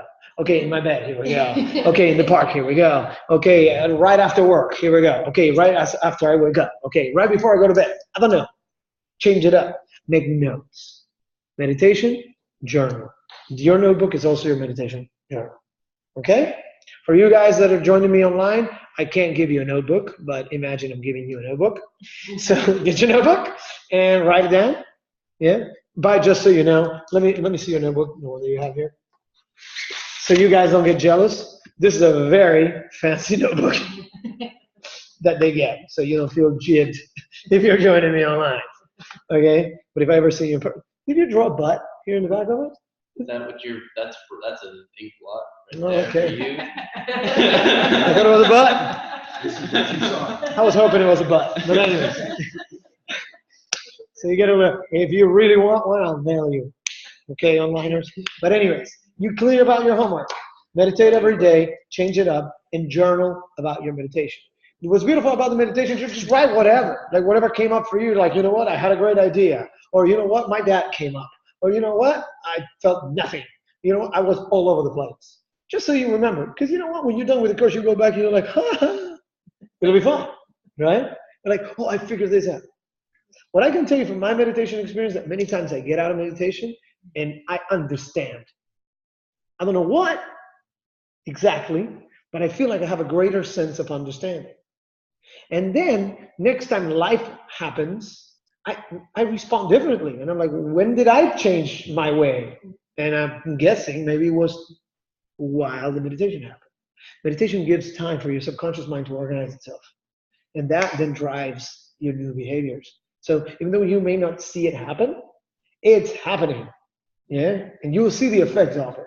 I think it's happening because it wasn't happening before I started meditating. And then when I started meditating, it started happening. So I think it's because of it, right? Sometimes you have a great dream and it happens too. So maybe sometimes you meditate unintentionally, right? So this is the idea. At least this week, I want you to see yourself. And I see you to be very mentally present if you punish yourself when you get distracted. This week, you're allowed to get distracted and come back.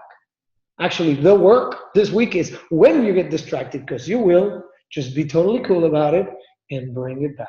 In this ebb and flow of the meditation, there will be a moment when you just fall in it and you'll be in it and you'll know when you get out of it. Okay? So, guys joining us online, thank you so much. Guys joining us live, there's about 57 people in the room. No, there's about 6. But anyways, so if you haven't joined, you guys online, I think I have you all signed up for the course. You guys, some here, if you want to do it. The ones that haven't done it, the ones that have signed up for the course, great, we'll talk about it. But even if this is the last time I see you, lovely to have you. Thank you so much for entertaining this craziness for the last 2 hours. All right, so first I'll say goodbye to the onliners, Brian, Cindy, and Natalia. I'll see you guys next week. Expect an email from me coming up soon. I'll be posting the recording of this as soon as I get my service fixed through these people. So I'll be posting it in the next 48 hours, the meditation. This class will be there so that if you ever want to review it, you'll have it. Okay? So, and if I ever move that recording, I will send you an email saying, here's where it's going to be, because this is yours now for being part of the course. All right? Awesome. Thank you. Thank you, guys. I'll see you next week. And if you ever have any doubts, just sit down and meditate. Okay? Good stuff. See you guys later. Ciao. Woo! Bye, Cindy, and bye. Wow, mi primo. Gastón, ¿cómo andas? My cousin joined. Yay! Nice. All right.